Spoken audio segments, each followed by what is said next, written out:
하나님의 은혜가 여러분들 가운데 함께 하시기를 주님의 이름으로 축원합니다. 우리 옆에 분들에게 인사를 좀 나눌까요? 사랑합니다. 사랑합니다. 우리 멀리도 보시면서 우리 오랜만에 오신 분이 계시면 반갑게 인사를 나누시기를 바라요. 하나님께서 여러분의 삶을 늘 지켜주셔서 감사합니다. 코로나 때문에 많이 위축된 삶인데 그래도 요즘은 마음만이라도 좀 여유가 좀 생기는 것 같아요. 막 옥죄는 삶이 아니라 그래도 여유가 여러분에게 있기를 바랍니다. 좀 속히 좀 자유로워져서 찬양 예배도 드리고 식사도 같이 나누면서 교제할 수 있는 시간이 빨리 올 수 있기를 바랍니다. 여러분 혹시 파이어족이라고 들어보셨어요? 파이어족.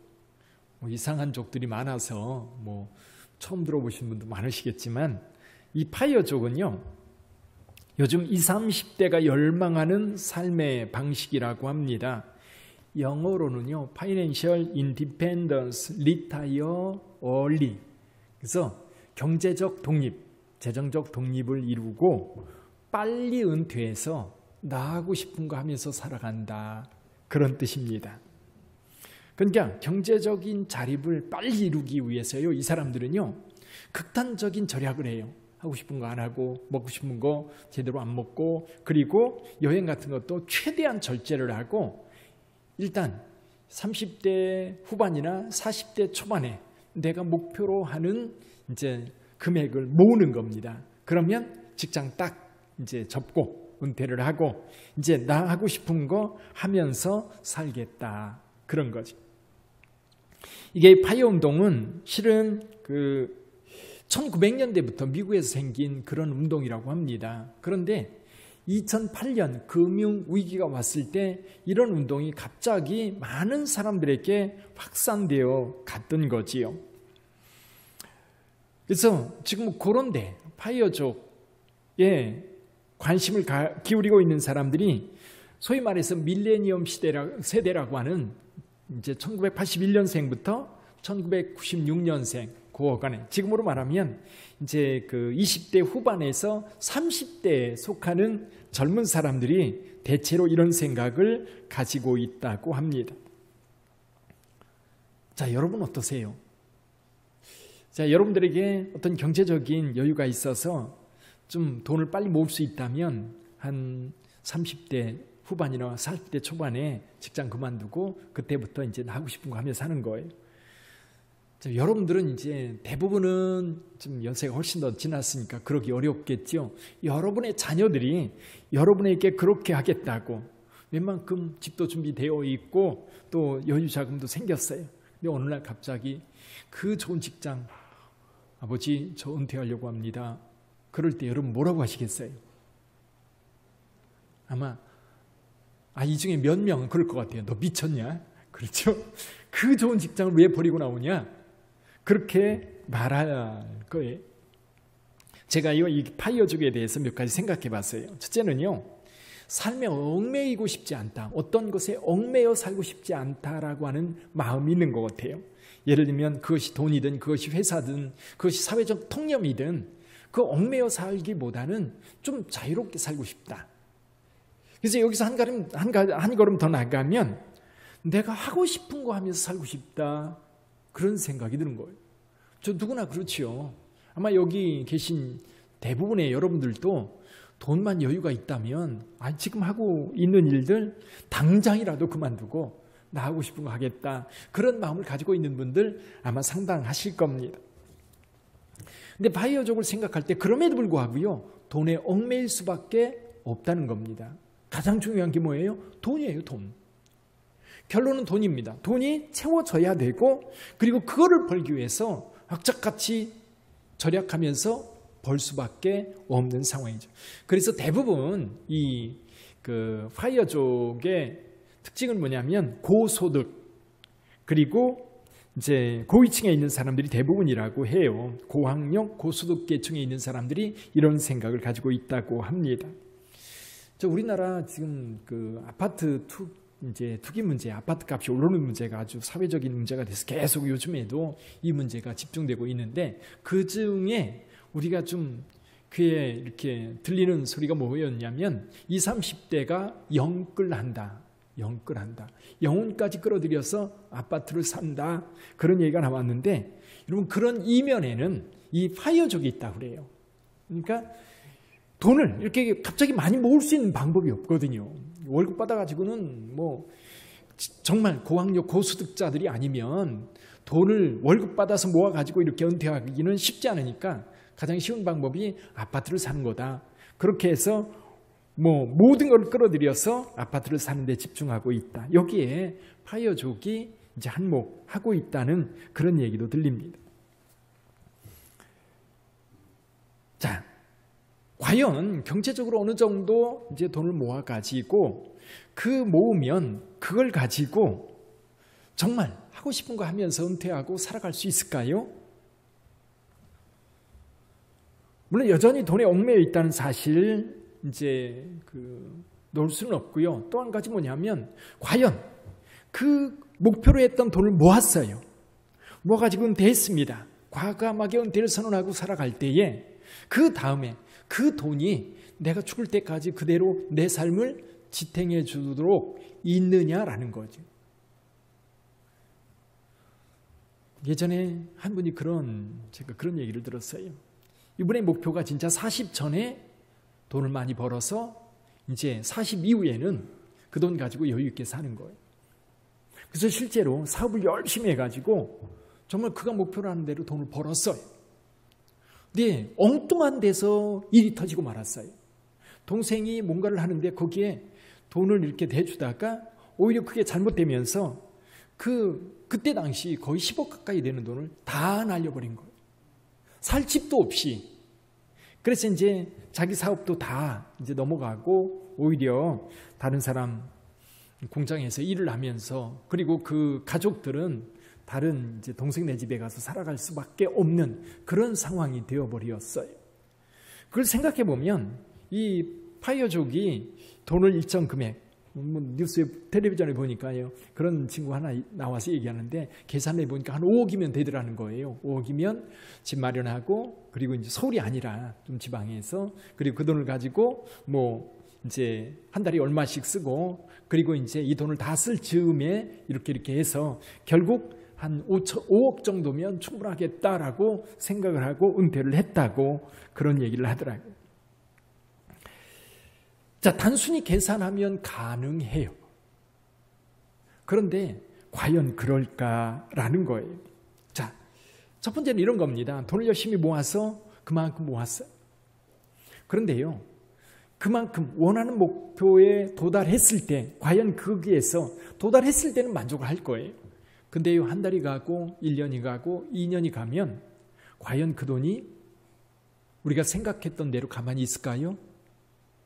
또 한 가지 겁니다. 하고 싶은 일을 합니다. 정말 은퇴하고 하고 싶은 일을 열심히 하다 보면 정말 행복할 거예요. 처음에는 행복할 거예요. 근데 그것도요, 1년이 지나고 2년이 지나면 무슨 생각이 드냐면 내가 이것을 하려고 은퇴했나? 그런 생각이 드는 거예요. 정말 이것을 위해서 내가 지금 모든 것을 내놓고 여기까지 왔나? 그런 생각이 들 거예요. 또 한 가지요, 이 파이어족의 그 보이지 않는 이면이 한 가지가 있는데 그게 뭐냐면 자식이 없어야 돼요. 그렇죠? 조건이에요, 조건. 자녀가 있는 한은 파이어족의 삶을 살지 못합니다. 누군가가 내가 책임져야 될, 부부는 둘이 한 마음이 돼서 한다고 하지만 일단 자녀가 생기면요, 자녀의 인생을 책임져준, 어느 정도까지는 내가 책임져줘야 되기 때문에 파이어족은 물 건너가는 거예요. 대부분 보니까 자녀 없이 둘이 그냥 즐겁게 살다가 죽자, 그런 마음을 가지고 살아가는 것 같아요. 어떠세요? 여러분들은 이 파이어족이라고 하는 사람들의 삶에 대해서 여러분은 어떻게 생각하십니까? 아마도 이런 마음이 있을 것 같아요. 나한테 돈 있으면 그렇게 살겠다. 근데 문제는 뭐예요? 돈이 없어서 그렇게 살지 못한다라고 스스로 생각할 뿐이지. 자, 오늘 본문의 말씀에 나오는 이 부자야를 생각해 볼까? 이 사람은 재물이 많은 사람. 다른 성경에 보면 동일한 이야기를 통해서 이 사람이 젊은이라고 표현되어 있어요. 젊은 부자. 정말 다 부러워하는 사람들이죠. 젊은 부자. 예. 이 젊은 부자 예수님을 찾아왔습니다. 예수님께 무릎을 꿇고 앉아서 예수님께 물었습니다. 선원 선생님, 내가 어떻게 하여야 영생을 얻을 수 있습니까? 내가 무엇을 하여야 영생을 얻을 수 있습니까? 자, 이 젊은 부자, 파이어적으로 살만한 충분한 조건이 갖추어져 있는 사람인 것 같아요. 그렇죠? 근데 예수님께서 그 청년에게 이렇게 말합니다. 내가 계명을 안 하니 살인하지 말라, 간음하지 말라, 도둑질하지 말라, 거짓 증언하지 말라, 속여 빼앗지 말라, 내 부모를 공경하라. 10계명 중에서 앞에 4계명, 하나님을 향한 계명을 제외하고 뒤에 있는 6개 계명, 이 6가지 계명을 말씀하십니다. 이게 이웃에 관련된 계명이죠. 이웃을 사랑하라 하는 계명을 함축적으로 말씀하지 않고 6가지를 쭉 늘려서 말씀해 주셨어요. 그러니까 이 청년이요, 예수님께 말씀합니다. 내가 어려서부터 이것을 다 지켰습니다. 어려서부터 다 지켰습니다. 부모에게는 참 좋은 아들이었던 것 같아요. 그렇죠? 참 좋은 아들. 왜? 부모도 재산도 많고 어려서부터 그 자녀가 망나니로 자라는 게 아니라 돈 많은 부모 밑에서 아니면 돈을 많이 가지고 있음에도 불구하고 하나님의 말씀을 철저하게 지켜서 살려고 하는, 요즘 생각해 보면요, 그 국회의원 가운데 모 국회의원이 아들 때문에 곤욕을 치르는 모습을 보잖아요. 진짜 망나니 아들도 가지고 자신의 인생까지도, 물론 이제 사회적으로는 그렇게 얘기를 하는 것 같아요. 자식 잘못 키운 거 아니냐, 그렇죠? 잘못 키웠기 때문에 너도 그런 책임을 좀 져야 되는 거 아니냐, 그런 얘기를 하는 거지요. 자, 어쨌거나 이 청년은 어려서부터 하나님의 말씀을 잘 지켜 행했던 겁니다. 근데 뭐가 부족할까요? 이렇게 얘기할 때 예수께서 이렇게 말합니다. 내게 한 가지 부족한 것이 있다. 한 가지 부족한 것. 그게 뭐죠? 보니까 이렇게 말씀합니다. 가서 내게 있는 것을 다 팔아 가난한 자들에게 주라. 그리하면 하늘에서 보화가 내게 있으리라. 그리고 와서 나를 따르라. 그리고 와서 나를 따르라. 그런데 이 청년이 재물이 많은 고로 슬픈 기색을 띠고 근심하며 갑니다. 슬픈 기색을 띠고 여러분 근심하며 가는데 그 뒷모습을 바라보면서 예수님께서 제자들에게 이렇게 말씀하셨지요. 재물이 있는 자는 하나님의 나라에 들어가기가 심히 어렵도다. 제자들이 깜짝 놀라니까 한마디 더 붙여요. 얘들아, 하나님 나라에 들어가기가 얼마나 어려운지 낙타가 바늘기로 들어가는 것이 부자가 하나님 나라에 들어가는 것보다 쉬우니라. 부자는 천국 가기 어렵다는 거예요. 근데 이 말씀을 가만히 보면 이 청년은요, 어려서부터 다 지켰다고 했어요. 근데 예수님은 다 지켰다고 말하는 그 청년에게 한 가지가 부족하다고 얘기했고, 또 더 나아가서 내게 있는 모든 재물을 다 팔아서 청년은 다 지켰다고 얘기했고, 예수님은 다 팔아서 가난한 자들에게 나누어주고 따르라고 말씀하고 있습니다. 근데 예수님 보기에는 이 청년이 다 지켰다고 말하지만 다 지키지 않은 거예요. 율법이라고 하는 것은 이래요. 여러분, 완전하게 100% 지켜야 율법을 범하지 않고 율법을 지켰다고 말합니다. 근데 율법 중에요, 한 가지만 범해도 범한 거예요. 한 가지만. 그러니까 예수님께서 한 가지를 범했다는 얘기는 이 청년은 한 가지가 부족하다라고 하는 것은 완벽할 수가 없고 다 부족하다라고 하는 것을 말씀하는 거지. 그 한 가지, 재물을 다 가난한 자들에게 나누어 주고. 근데 이 청년한테 이렇게 예수께서 말씀하셨다면 어땠을까요? 예수님께서 이 청년에게 내 재산 중에 일부를 팔아가지고 가난한 자들에게 나누어 줘. 아니면 이 청년이 10억의 재산이 있다고 보십시다. 10억 가운데 10분의 1, 1억 정도 그 돈을 가난한 자들에게 나누어 주든지 하나님께 바쳐. 그럼 이 청년은 어떻게 했을까요? 제 생각에는 기쁨으로 바치고 행복하게 예수님 따랐을 것 같아요. 그러니까 예수님께서 이 청년에게 조건을 내걸었는데 그게 뭐예요? 일부를 드려라. 그러면 오히려 그 예물을 드리고 하나님 앞에 기쁨으로 헌신했다고 자부심을 가지고 살았을 것 같아요. 그런데 예수님은 그렇게 말씀하시지 않았어요. 다 팔으라는 거예요. 다 팔아. 이때 드러나는 게 있어요. 드러낸 게 뭐냐면 이 청년은 재물이 많으니까 돈 걱정 안 하고 살았어요. 열심히 일해야 되고 노동해야 되고 돈 벌어야 되고 가족들을 먹여 살려야 되고 이런 걱정 전혀 없는 사람이에요. 그러니까 오히려 그건 뒤로 전혀 걱정의 대상이 아니라 한쪽에 제쳐놓고 자기의 관심사, 영생에 대해서 관심을 기울이고 영생을 위해서 살았던 겁니다. 하나님의 말씀을 어떻게 하면 잘 지켜갈까를 생각하면서 살았던 겁니다. 그런데 예수님께서 그 재물을 다 팔으라고 말씀하실 때 이 청년은 갑자기 긴장이 되는 거예요.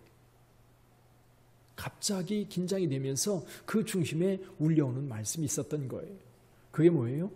예수님께서 마태복음 6장 24절에서 무슨 말씀을 하시는 거 아니? 하나님과 재물은 겸하여 섬길 수 없다라고 하는 말씀을 하셔요. 하나님과 재물은 겸하여 섬길 수 없습니다.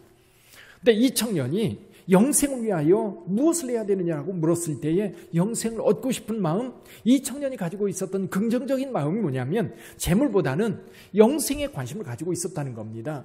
영생에 더 초점을 맞추고 있었고 더 중요한 것이라고 하는 것을 분명하게 이 청년은 알고 있었던 거예요. 그리고 실제로 그렇게 살아왔던 겁니다. 그런데 예수님께서는 그 마음 깊숙한 곳에 숨겨져 있는 그 어떤 것을 끄집어냈어요. 그게 뭐예요? 이 청년은 실은 겉으로는 하나님을 잘 섬기고 하나님의 말씀을 따르는 것 같지만 실은 그 중심에 자리 잡고 있는 것은 재물이었던 거예요. 그 재물을 빼면 그 자리에 하나님이 들어와 계셔야 되는데 그 자리에 하나님이 아니라 이 청년에게는 재물이 있었고 이 재물을 제거하려고 보니까 제거할 수 없는 거예요. 그러니까 이 청년은 영생이냐 재물이냐라고 할 때 영생을 포기하고 재물을 따라갔던 거예요. 부자가 천국에 들어가기가 어려운 이유는 간단합니다. 돈이 하나님 자리에 있기 때문에 그래요. 자, 그러다 보니까 우리 돈이 재물에 대한 이야기를 할 때에 재물에 대한 여러 가지 입장이 있죠. 첫 번째 입장 가운데 하나는 이런 거예요. 돈이 목적인 경우가 있습니다. 돈이 목적. 이런 거죠. 여러분들이 열심히 돈 버는 이유가 우리 가족의 행복, 우리 자녀들 잘 양육하고 편안하게 살기 위한 목적이 따로 있잖아요. 그 목적을 위해서 돈을 법니다. 그런데 돈 자체가 목적인 경우가 있어요.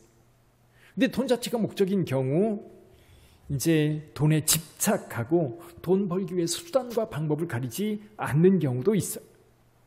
물론 돈 버는 재미로 사는 사람들도 분명히 있고요. 한 가지 예를 들어 볼까요? 전남 목포에서요. 한 70대 노숙자가요. 경찰을 찾아왔어요. 찾아와가지고 내 돈 좀 찾아달라고 부탁을 했습니다. 이 노숙자니까 돈이 있어야 얼마겠나. 그래서 그 가방에 얼마가 들어있는데요? 라고 물었다가 경찰관들이 깜짝 놀랐어요. 기절하지 않은 게 다행이에요. 2억 5천만 원이 들어있었대요. 여러분 그 정도 돼요? 그렇잖아요. 노숙자가 2억 5천만 원 현금을 가지고 다닌다고 하는 게 이해가 안 됐던 거예요. 근데 감사하게도 하루 만에 찾았어요. 찾아서 이제 돌려줬는데 근데요 그것만 있었던 게 아니에요. 그 주머니에는요 1억 원짜리 수표 2장이 있었어요. 전체 얼마예요? 4억 5천이요. 그 돈 있으면 우리 교회 건축헌금한테 잘 쓸 텐데. 그렇죠? 근데 이 양반은 그러면서요. 그 4억 5천을 몸에 지니고 다니면서도 노숙자 쉼터에 가서 점심 먹고 밥 먹고 그리고 길거리에서 자고. 이해가 되십니까?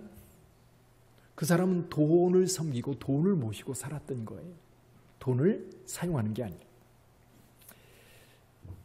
돈이 목적이 돼서는 안 됩니다. 대부분의 사람들은 돈이 수단이지요. 그래서 무엇을 위한 수단. 이 돈을 수단으로 생각하고 돈을 버는 사람들도 다양한 것 같아요. 이게 돈을 버는 이유 가운데 하나가 돈이 힘이다라고 생각하고 돈을 버는 사람도 있습니다. 예를 들면 한국미래기술 회장이었던 양모 씨, 직원들을 폭행하는 장면을 동영상으로 찍어가지고, 그리고 많은 직원들이 보는 앞에서 폭행하는 것을 동영상으로 찍어서 공개했다가 난리가 났었지요. 그래서 올해 초에 5년 징역형을 선고받은 그런 사람입니다. 아마 이 사람은 돈이 힘이다. 나한테 돈이 있기 때문에 너 나한테 얻어맞아도 된다. 그래서 이 사람 성격 가운데 한 가지 사디즘이라고 하는 성격이 있을 거라고 보는 거예요. 뭐냐면 다른 사람을 그 사람이 고통스러워하는 걸 보면서 쾌감을 느끼는 그런 사람인 거지. 저는 생각해 보니까 이 사람은 돈이 힘이다. 돈 버는 이유 가운데 하나가 뭐냐면 돈이 힘이기 때문에 돈만 있으면 무슨 짓이든 할 수 있다라고 생각하고 돈을 버는 사람일 것 같아요. 근데요, 이 돈을 선한 수단으로 사용하는 분들도 많지요. 선한 수단. 제가 아는 어떤 예전에 조그만 중소기업을 하는 분의 이야기를 들었는데, 그분은 그런 얘기를 하더라고요. 날 열심히 일해서 월급날 때, 옛날에는 왜 봉투를 다 담아서 줬잖아요. 요즘에야 전부 다 이제 은행으로 자동이체 되지만, 근데 직원들한테 이 월급 주는 게 너무 행복하대. 행복한 이유가 뭐냐면 월급을 주면 이 돈을 가지고 그 가족들 먹어 살리고 자녀들 교육시키고 그럴 거 아니냐 이거지요. 우리 직장에서 일하는 이 직원들에게 그러니까 이런 사장님들은요, 월급 적게 주려고 이런 방법 저런 방법 생각해내지 않아요. 가능하면 조금 더 주려고, 또 이것이 그들에게 힘이 되기를 원하고, 우리 회사에서 일하는 것이 그렇게 그들에게 자부심이 되고 또 자랑스럽게 느끼도록 그렇게 하는 거예요. 돈을 벌어도 그렇게 벌면 참 좋을 것 같아요. 자, 파이어족으로 돌아가 볼까요? 파이어족은 돈 버는 이유가 뭐예요? 오직 자기만을 위해서 버는 거예요. 거기에는 남을 위해서 사용할 수 있는 것은 조금도 없어요. 오직 내가 은퇴하고 내가 살아가는데 내 필요를 위해서 돈을 버는 거고, 거기에 사용하는 것이죠. 굉장히 이기적이라고 볼 수 있는 상황입니다. 다시 부자 청년으로 돌아가 볼까요? 부자 청년은 재산이 많은 사람입니다. 물론 재물에 집착하고 살지는 않았지만, 그러나 이 사람에게는 돈이 주인이었던 거예요. 돈이 주인이었던 거죠. 예수께서 막상 그 돈을 다 팔아 가난한 자들에게 나누어 주라 라고 말할 때 그제서야 깨달은 거예요. 이 청년은 이건 버릴 수 없는 거구나. 내가 하나님을 버릴지언정 이 돈을 버릴 수 없구나라고 하는 것을 순간 깨달았던 거예요. 예수께서 그걸 봤던 거지요. 사랑하는 성도 여러분, 아까 예수님께서 우리에게 말씀하시기를 돈과 재물과 하나님을 겸하여 섬길 수 없다라고 말씀하셨다고 그랬어요. 근데 이제 우리 예수님을 믿는 사람들의 이야기지요. 여기 청년도 하나님을 믿는 사람이고 하나님의 은혜 안에 살아가는 사람인데, 문제는 이런 것 같아요. 하나님과 재물이 있는데, 여러분, 하나님을 섬기기 위해서 이 재물을 도구로 사용하는 경우가 있고, 반대로 이 돈을 벌기 위해서 하나님을 도구로 사용하는 경우가 있어요. 예수 믿는 많은 사람들 가운데요, 하나님을 돈 버는 도구, 그래서 기도할 때마다 하나님 저 돈 많이 벌게 해주세요. 하나님 이때 어떻게 하면 될까요? 하나님, 그러면서 내가 돈을 벌 때에 우리 하나님께서 지혜 주시고 하나님께서 능력 주어서 돈을 더 많이 벌게 해달라고. 저 돈 많이 벌면 12조 많이 할게요. 하나님 돈 좀 많이 벌게 해주세요. 그러나 정작 하나님을 예배하는 일에는 뒷전인 거예요. 그래서 여러분, 하나님이 우리 중심에 있을 때 모든 것이 해결되는 거예요. 그래서 예수님께서 말씀하셔요. 너희는 먼저 그 나라와 그 의를 구하라. 그리하면 이 모든 것을 너희에게 더하시리라. 이 모든 것을 더하시리라 말씀하고 계신데, 우리는 오히려 이 모든 것, 하나님을 섬김으로 이 모든 것을 얻으려고 하기보다는 오히려 하나님을 통해서 이 모든 것을 얻으려고 하는, 이게 목적이 하나님은 도구가 되고 이 재물과 내가 원하는 것이 목적이 되는 경우가 많습니다.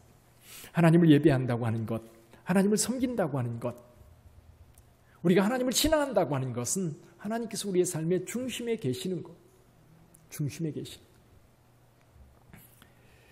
사랑하는 성도 여러분, 그래서 저와 여러분들의 삶의 중심은 하나님이시기를 주님의 이름으로 축원합니다. 물질이 여러분의 삶을 지배하면요, 물질 때문에 상하고 또 상처받고 고통당하고 어려움을 당해요. 그러나 하나님께서 우리 삶의 중심에 계시면 하나님께서 힘들고 어려운 상황 속에서도 여러분들을 지키시고 여러분들을 보호하시고 여러분들을 이끄실 거예요. 우리는 성장에 대한 이야기를 합니다. 물질에 대한 우리의 생각들도 영적으로 성장해 가야 될 것 같아요. 그렇죠? 영적으로 성장해서 이 물질이 오히려 하나님 나라와 하나님의 영광을 위해서 사용할 수 있는, 그리고 이것이 우리의 삶의 풍요로움을 더해 줄 뿐만 아니라 하나님의 영광을 위해서도 귀하게 사용되어질 수 있는 그런 재물이 되기를 주님의 이름으로 축원합니다. 기도하겠습니다.